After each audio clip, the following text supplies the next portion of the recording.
हो उस सूची पर उन लोगों की जिनकी आप देखभाल करते हो? क्या आप अपनी सूची पर सबसे नीचे हैं? और अगर सच बोला जाए तो कि इसके बारे में परवाह करने के लिए कितने लोग हैं कि जब तक आप उन सब की देखभाल कर लेते हैं, आप कभी भी नहीं ये खुद कर सकते हो? क्या आप आपको ये कहते हुए पाते हो, क्या मेरे लिए कोई कुछ करने वाला है, या कुछ ऐसे?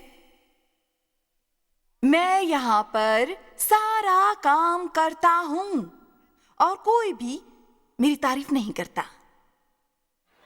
यहाँ पर बहुत सारे सिर मुझे हिलते हुए दिख रहे हैं। आप कितने लोगों की देखभाल करते हो? मुझे तो बहुत लोगों की देखभाल करनी पड़ती है। मेरा एक पति है, 4 बच्चे हैं जो बड़े हो गए हैं, पर मुझे आपसे कुछ कहना है। जब बड़े हो जाते हैं उनकी ज़रूरतें बंद नहीं होती, वो बढ़ती जाती हैं। आमीन। हमारे 10 नाती पोते हैं और हम हमारे सारे बच्चों के साथ मिलकर रहते हैं। वो मुझसे बातें करते हैं और हमारा बेटा देश बाहर काफ़ी समय यात्रा करता है तो मुझसे रोज़ बात करता है। पर मेरे नाती पोते आते जाते हैं, उन्हें ये चाहिए, उन्हें वो चाहिए।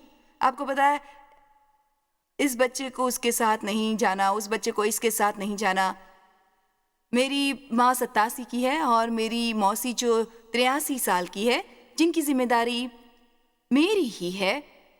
दोनों विधवा हैं और इसलिए हम उनकी देखभाल करते हैं। और इसका मतलब राशन लाना, उनको डॉक्टर के पास ले जाना, देखना कि सब ठीक है। अब मेरी बेटियां इसमें मेरी मदद करती हैं और मैं आभारी हूँ। इसके लिए बहुत बहुत शुक्रिया।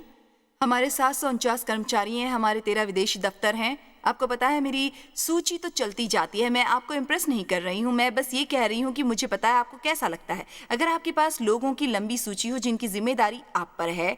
हाँ, एक समय पर कई साल पहले मैं अपनी सूची पर बहुत ही नहीं थी। मैं तो ये सोच भी नहीं रही थी, क्योंकि मैं एक जिम्मेदार व्यक्ति हूँ और मैं वो करती हूँ जो मेरी जिम्मेदारी है।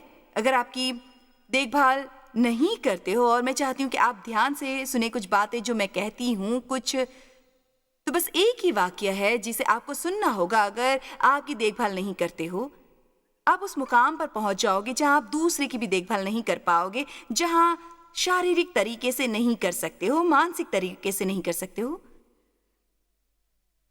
और इतना ही नहीं बल्कि भावनात्मक तरीके से भी नहीं कर सकते हो। या आप इसे इतने खराब रवैये के साथ करोगे कि सब चाहेंगे कि आप ये नहीं करें। बिल्कुल भी नहीं, कोई फायदा नहीं होगा इससे।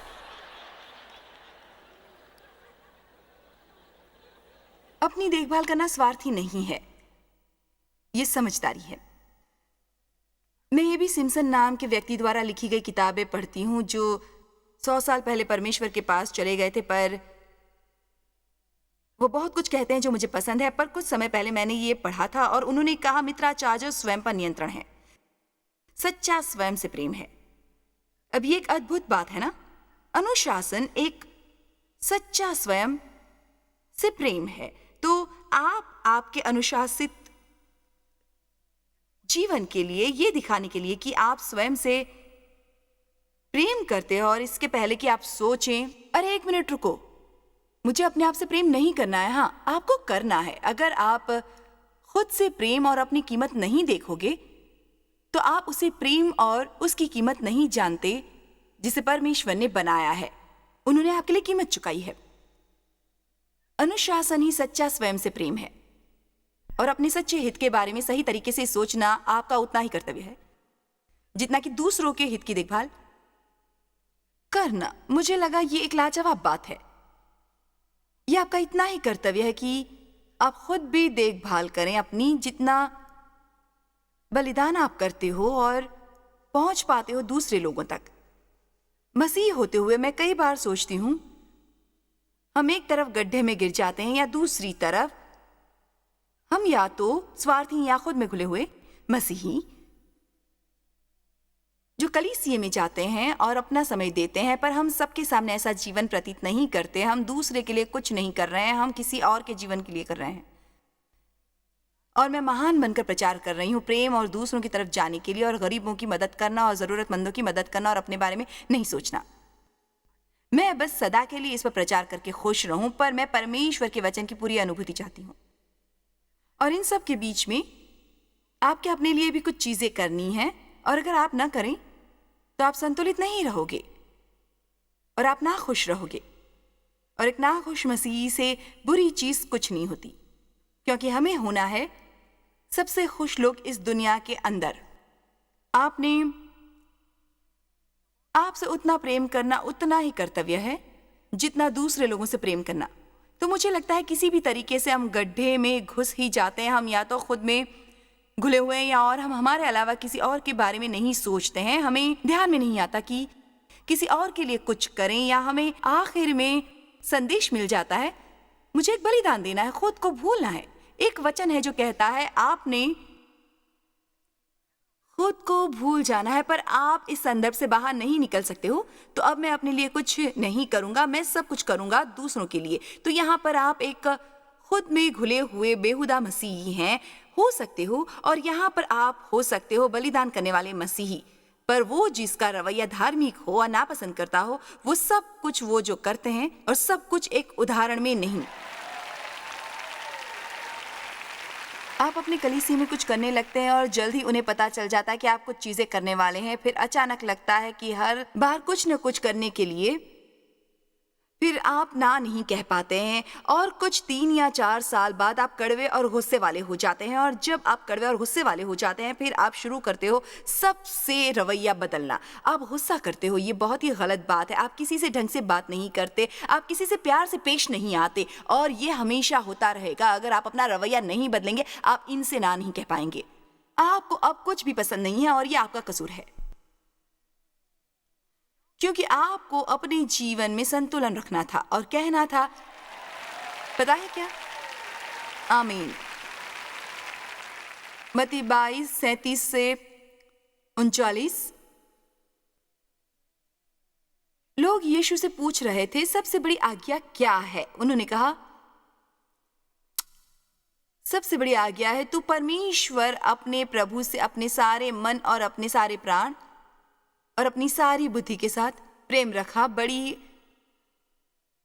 और मुख्य आज्ञा तो यही है। फिर उन्होंने कहा, और उसी के समान ये दूसरी भी है कि तू अपने पड़ोसी से अपने समान प्रेम रख। अब देखो, लगता है कि हमने ये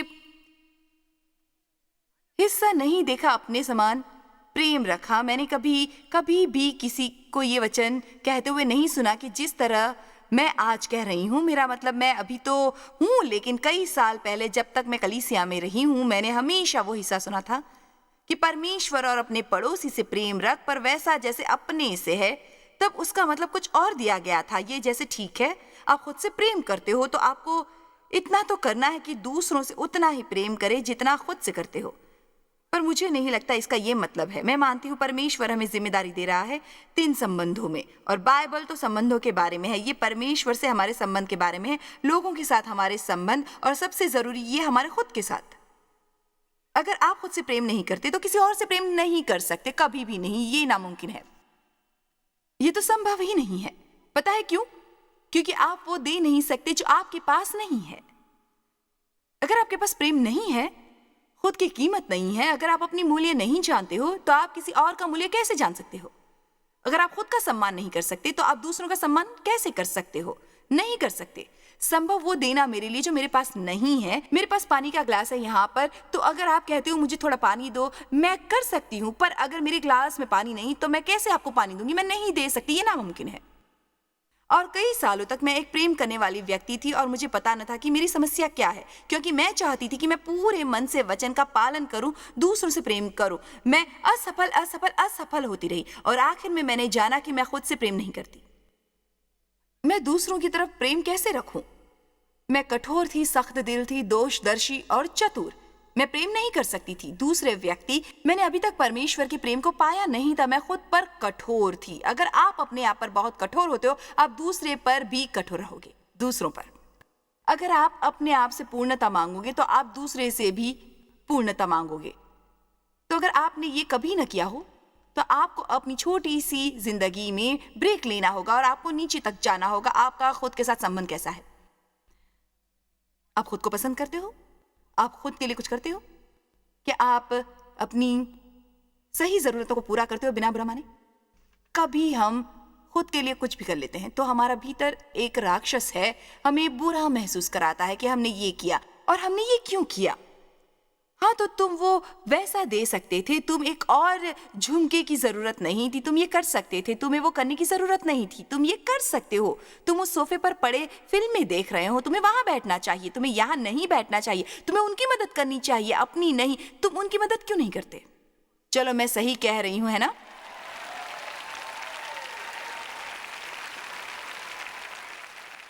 हाँ, तो ये समस्या की जड़ सिर्फ यही है, शैतान नहीं चाहता कि आप अपने जीवन का आनंद लें। बस यही है, वो नहीं चाहता कि आप अपने जीवन का आनंद लें। आपको पता है क्योंकि यीशु मारे गए ताकि आप जी सके जीवन और उसका आनंद लें। यूहन्ना 10:10, मैं इसलिए आया हूं कि वे जीवन पाए और बहुतायत से पाए। जीवन को पाओ और आनंद लो, जीवन को पाओ और आनंद लो, जीवन को पाओ और आनंद लो, जीवन को पाओ और आनंद लो, जीवन को पाओ और आनंद लो, जीवन को पाओ और आनंद लो।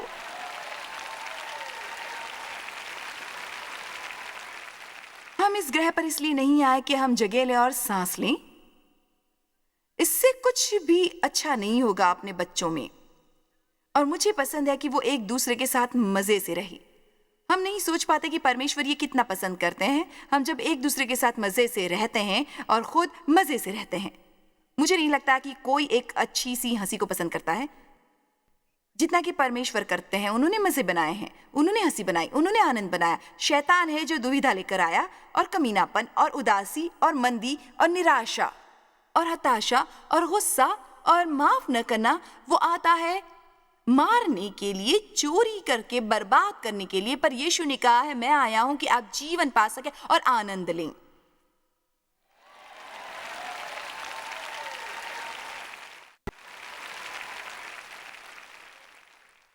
कितने सोचते हैं कि अपने आप को उतना मूल्यवान नहीं समझते जितना समझना चाहिए। आप में से कितने अपने आप को उतना पसंद नहीं करते? अब मेरे पास काफी हैं। आपको पता है, सच कहना ठीक है। मेरा मतलब कई सालों तक मैं खुद को पसंद नहीं करती थी। मुझे मेरी आवाज पसंद नहीं थी, मुझे मेरा व्यक्तित्व पसंद नहीं था, मुझे मेरी पलकें पसंद नहीं थी, मुझे ये पसंद नहीं था, वो पसंद नहीं था। हाँ, तो पता क्या है, आपको सिर्फ शांति के साथ रहना चाहिए।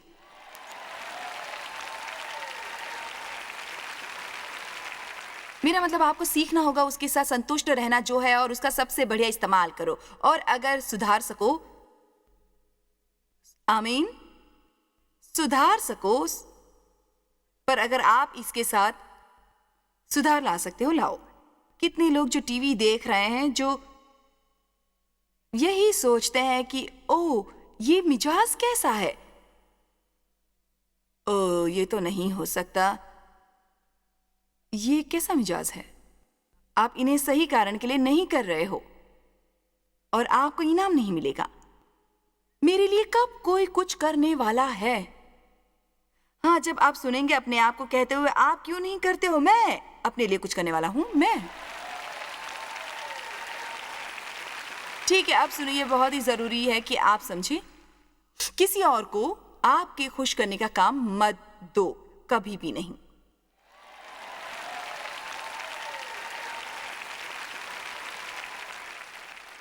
अब अगर आप किसी और चीज के लिए नहीं आए पर सिर्फ ये सुनने के लिए आए जो मैंने कहा है, तो आपका आना सफल होगा। सच तो यह है कि फेसबुक पर अच्छा लगेगा, है ना? किसी और को आपको खुश करने का काम मत दो, बिल्कुल नहीं। ओह, कई सालों तक मैं डेव से गुस्से थी क्योंकि वो मुझे खुश नहीं कर रहे थे। हाँ, सबसे पहले मैंने ही निश्चय किया था कि मैं खुश रहने वाली नहीं हूं, तो कोई फर्क नहीं पड़ता था क्योंकि कुछ नहीं होने वाला। पर मैं उन चीजों को देख रही थी जो डेव ने नहीं की थी। मेरा मतलब, डेव एक बहुत ही अच्छे आदमी है, वो मेरे साथ अच्छे से अच्छा व्यवहार करते हैं और वो कुछ भी करने को तैयार होते हैं जो मैं चाहती हूँ, मैं वो पा सकती हूँ जब तक मैं मूर्ख न बनूं और पैसा हो। और वो ऐसा आदमी नहीं है जो जाकर फूल और परफ्यूम ले आए। और आपको पता है, वो ऐसा आदमी नहीं है जो जाकर ढेर सारे तोहफे ले आए। और मेरा मतलब, सालों तक मैं तो थी, आपको पता है, मैं चाहती थी मैं अपने लिए कुछ करूं, खुद के लिए जीऊं, दूसरों के लिए कभी नहीं। वो मेरे लिए कुछ क्यों नहीं करता? वो क्यों करेगा आपके लिए? आपको खुद कुछ करना होगा आपके लिए।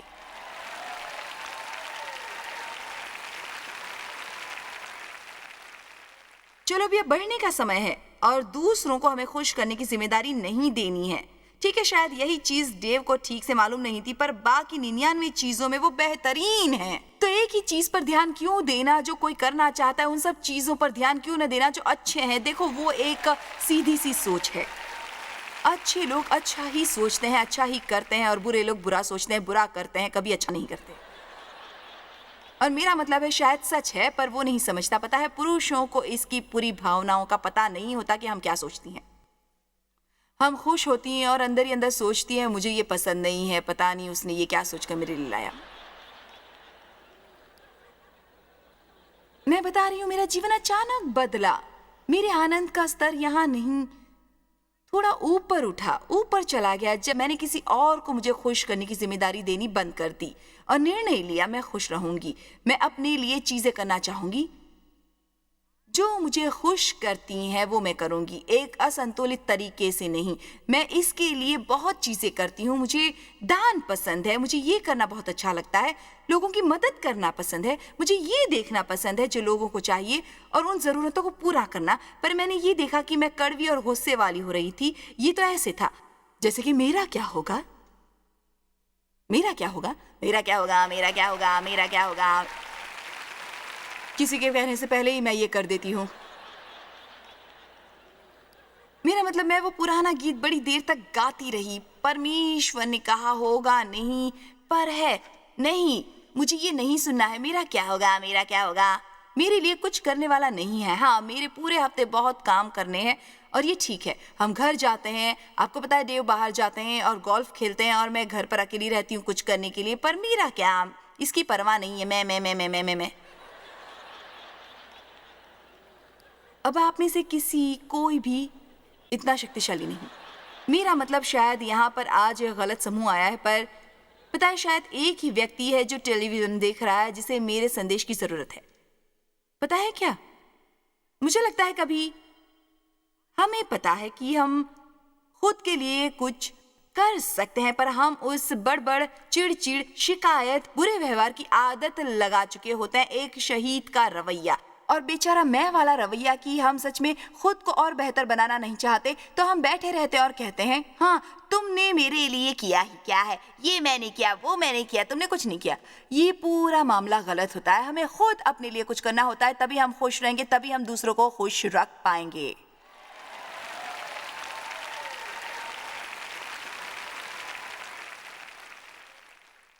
पर अगर आप ये करते हो, फिर आप बड़बड़ नहीं कर सकते हो। पता है, देव ने कभी भी मुझे खुश रहने का काम नहीं दिया। वो तो बस गोल्फ खेलने जाते हैं, बॉल गेम में जाते हैं, बाहर जाकर फुटबॉल देखते हैं। मेरा मतलब, जो भी करना है पसंद करते हैं, वो करते हैं। हाँ, मैं एक ऐसा जीव हूं जो त्यागी और आध्यात्मिक है, बहुत ही आध्यात्मिक। मेरा मतलब, चलो भी मैं उन फरीसियों को भी मात दे सकती हूँ। और आप में से कुछ मेरी टीम में हो सकते हैं, हमारा एक बड़ा समूह होता। मेरा मतलब, मैं तो इतनी बड़ी त्यागी हूँ और इतनी आध्यात्मिक, इतनी देर तक पूरी दुनिया की मदद करना जब किसी ने मेरे लिए कुछ नहीं किया। और जब तक परमेश्वर ने मुझसे ये बताया, मैंने सोचना शुरू किया कि ठीक है, मैं वो चीजें करूंगी जिसमें मुझे मजा आता है। अब ये उदासी वाली बात है, पर मैं पूरा सच बोल रही हूं, मुझे कुछ भी मजा नहीं आया। मैंने इतनी देर तक बहुत काम किया था, कुछ और नहीं, बस काम काम काम काम काम और दूसरों की देखभाल करना। जब मैंने कहना शुरू किया, ठीक है, अब आज से मैं वो करने वाली जो मैं करना चाहती हूं, मुझे पता नहीं था क्या करूं। मेरा मतलब, देव कुछ कर सकते थे, मेरा मतलब मैं नहीं कर सकती थी। मेरे लिए ये बहुत मुश्किल था, क्योंकि मैंने कुछ किया ही नहीं था अपने लिए। मैंने अपने काम के अलावा किसी भी चीज में रुचि नहीं बढ़ाई थी। मैं केंद्रित थी और जिम्मेदार जो मुझे परमेश्वर ने करने के लिए बुलाया उस पर, कि अब मेरे पास जिंदगी भी नहीं थी इसके अलावा। और मुझे कुछ समय लगा चीजों को पसंद करने के लिए। अब मुझे एक और बात कहनी है जो मैं सोचती हूँ जरूरी है। एक और गलती है जो मैं सोचती हूँ हम करते हैं। मुझे लगता है हम खुद का मनोरंजन करते हैं और परमेश्वर का नहीं। वो चाहते कि हम सीखें चीज़ों का मज़ा लेना, तो मैंने मनोरंजन से शुरू किया। मैं खुद का मनोरंजन करना चाहती थी। मैं तो यहाँ गई, मैं वहाँ गई और मैंने छुट्टी ली और मैंने ये किया, मैंने वो किया, मैंने ऐसे किया। आपको पता है कैसे होता है? छुट्टी पर जाओ, आप वापस आते हो, आपने सोचा नहीं है कि ये सब किस तरह होने वाला है, आपको बहुत मज़ा नहीं आया। आप जाने से पहले जितना थे उससे ज़्यादा थके हैं और कुछ तो कर्जे भी कर चुके हैं, फंस गए हैं। आपको पता है मैंने बहुत बहुत बहुत लंबी यात्रा के बाद क्या खोज निकाला है, इसे बताने के लिए मेरे पास समय नहीं है। ये मनोरंजन के बारे में इतना नहीं है, ये जीवन से उन साधारण चीज़ों को ढूंढना जिसका आप मज़ा लेते हो। और इनमें से कई तो बहुत बहुत बहुत साधारण हैं। मैं आपको कुछ बातें बताती हूँ। मैंने खोज निकाला है और ये भी पिछले साल, मुझे सच में खूबसूरत चीज़ें पसंद हैं। और मुझे लगता है कि ये परमेश्वर की आदत है, क्योंकि अगर आप देखें कि किस तरह स्वर्ग सजाया गया है, मुझे चमकती चीज़ें पसंद हैं, मुझे प्यारी चीज़ें पसंद है, मुझे गहरे रंग पसंद है, मुझे तो बस प्यारी चीज़ें पसंद है और मैं बस बैठकर चीज़ों को देखती रहती हूँ जो प्यारी हैं। मुझे ये पसंद है जैसे कि वो इतनी खूबसूरत हैं और मुझे परमेश्वर की याद दिलाती हैं। मैं सोचती हूँ कितनी चीज़ें हैं जो हमें परमेश्वर की याद दिलाती हैं और परमेश्वर के करीब लाती है, अगर बस समय निकाल लें। उस दिन मैंने एक चिड़िया देखी जिसका रंग एक खूबसूरत नीला था और मेरे जीवन में कई साल होते जब मैं उस चिड़िया को नज़रअंदाज करती थी देखकर भी, पर मैं अभी भी उस खूबसूरत नीली चिड़िया को देख सकती हूँ और सोचती हूँ परमेश्वर कितने सर्जनात्मक हैं और किस तरह उन्होंने दुनिया को एक खूबसूरत अद्भुत तरीके से रंगा है। और हम इतनी जल्दी में हैं कुछ भी करने के लिए, मुझे पता नहीं हमें आधे समय से ज़्यादा क्यों लगता है और हम ध्यान नहीं देते हैं उन चीज़ों की तरफ। एक साधारण चीज़ जैसे एक अंधे दोस्त के साथ वॉक लेना, मुझे तो बस, आपको पता है, अगर मैं किसी को ढूंढ लूँ जो अंधा हो, और ये इन दिनों और मुश्किल हो जा रहा है, पर अगर आप एक अंधा दोस्त ढूंढ लें, मुझे एक दोस्त के साथ कॉफ़ी पीना पसंद है और ज़्यादा समय के लिए भी नहीं, शायद बस 45 मिनट 1 घंटा, बस बातें करो और निकलो, ये बहुत अच्छा है। मुझे करुणामय लोगों के बीच रहना पसंद है। मैं सोचती हूँ कितना खूबसूरत है जब लोग ख्याल रखते हैं और वो अच्छे हैं एक दूसरे से।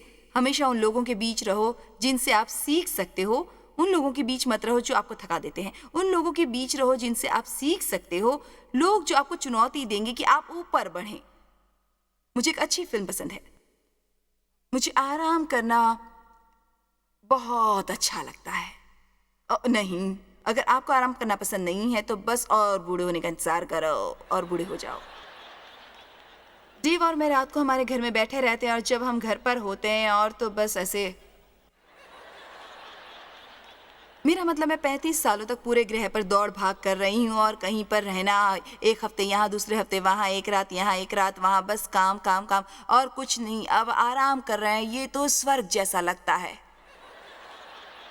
मुझे मौन पसंद है, मुझे शांति पसंद है, मुझे दान करना पसंद है। मुझे सच में पसंद है ये सुनना कि किसी को कुछ चीज़ चाहिए और मैं बस उसके लिए वो लेकर आती हूँ। दूसरे के चेहरे पर मुस्कुराहट लाना। जब आप किसी के चेहरे पर मुस्कुराहट लाते हो तो आपके चेहरे की मुस्कुराहट आ जाती है किसी और के लिए। कुछ करने से कुछ बेहतर कुछ नहीं होता। तो भूलना नहीं है, आप एक बेहतर काम करेंगे दूसरे की देखभाल करने में। अगर आप खुद को भी तंदुरुस्त और स्वस्थ रखोगे और अपना ख्याल रखोगे तो आप इस सीख को क्यों नहीं लेते और सीखो कि आप किस तरह जीवन के हर क्षेत्र में स्वस्थ रह सकते हो। परमेश्वर आपको आशीष दे। जॉय स्मायर मिनिस्ट्रीज में आप हमारे लिए कितने अहम हैं, इसका आपको अंदाजा नहीं। हम आपके आभारी हैं और हम धन्यवाद करते हैं अपने सब मित्रों और सहयोगियों का कि उन्होंने इस विश्वव्यापी सेवकाई को संभव बनाया। मिलकर हम भूखों को खिला रहे हैं, गरीबों को पहना रहे हैं और कई देशों में सुसमाचार पहुंचा रहे हैं। कृपया हमसे संपर्क करें या विजिट करें jmmindia.org पर। आज ही अपनी प्रार्थना के अनुरोध बताने के लिए, हमारे साधनों के बारे में और जानकारी और जॉयस की सभाओं का शेड्यूल जानने के लिए और हमारे सहयोगी बन जाएं दुनिया भर में मसीह का प्रेम बांटने के लिए।